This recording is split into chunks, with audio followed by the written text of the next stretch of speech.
اللهم صل وسلم وبارك على سيدنا محمد. اغلى اخوات واحلى متابعين في الدنيا، يا رب كلكم تكونوا بخير. مفيش اجمل ولا احلى من فطار امي. من صنف واحد ممكن تعمل صنف واتنين وتلاته، بسم الله ما شاء الله. تحط كده الطبليه ولا الترابيزه ولا السفره، حاجه كده مليانه وحاجه كده جميله وبسيطه قوي قوي قوي قوي قوي. بس بجد الطعم حكايه، بسم الله ما شاء الله عليها. والله العظيم شويه الفول من ايديها سكر، شويه فول زي السكر. تكفي ان هي عاملاه بايديها، ربنا يبارك في عمرها ويحفظها يا رب.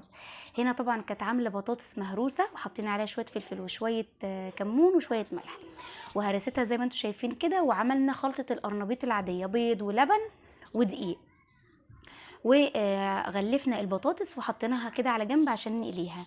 وهنا كانت مسبكه طماطم، خلاص حطيناها في الطاسه مع شويه زيت بساط قوي قوي قوي، وحطيت شويه كمون وشويه فلفل اسمر وشويه ملح.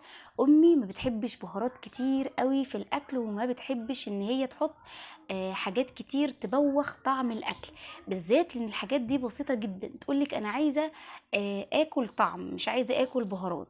هي يعني من الناس اللي هي الكبيرة في السن، فبتحب تعمل الحاجات الجميلة قوي بتاعت زمان دي. حطت بقى البطاطس المهروسة، والله العظيم مهما اعمل بطاطس مهروسة ما بتطلعش جميلة ولا طعمة زي ما هي بتعملها.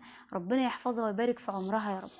طبعا خلصنا البطاطس وحطيناها على جنب. هنقلي بقى البطاطس اللي احنا عملناها في الاول، هنقليها في الزيت. صليتوا على النبي عليه الصلاة والسلام، صلوا على النبي تاني في الكومنتات، وربنا يحفظها ويبارك في عمرها يا رب. ونكمل الفيديو بقى مع بعض. بس طبعا اهم حاجة الصلاة على الحبيب المصطفى. حطينا كده في الزيت البطاطس بتاعتنا وهنقليها، ومش هنقليها مش هنقلبها غير لما تتشمع خالص من تحت، علشان بتبقى طرية، عشان ما تبص منك. هتتشمع معاكي، هتقلبيها على الناحية التانية. وزي ما انتوا شايفين كده، شايفين جمالها عاملة ازاي، ولا فكة ولا مفرولة ولا اي حاجة. هنقلي بقى كمان الطعمية. هي بتحب تشكل كده فطار كده يعني يفتح النفس. زي ما انتوا شايفين كده بتعمله بالسكينة زي الصوابع كده. والفول ده هي اللي مدمساه في البيت، بسم الله ما شاء الله. شايفين حبايه الفول عامله ازاي، تبارك الرحمن.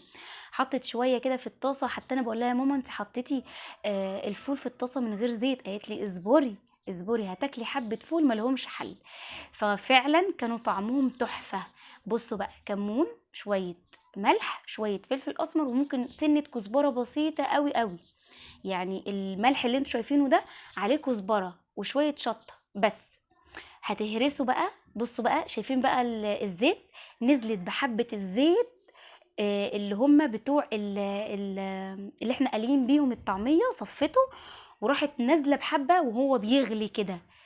عايزة اقول لكم ودى الفول في حتة تانية. شوية زيت مش حاجة يعني خارقة. ونزلت بقى بشوية طحينة كده جمال، واهرس اهرس اهرس هرست الفول تحفة. اللهم بارك، كان طعمه تحفة. شوية فول والله زي السكر وحياة ربنا. عايزة اقول لكم مهما شكل في فطار وما اعرفش ايه، ما بدوقش ولا اطعم ولا احلى من فطار امي. ربنا يحفظها ويبارك في عمرها يا رب، ويخليها ليا يا رب، هي واخواتي. ما تنسوش تعملوا لايك علشان ست الكل.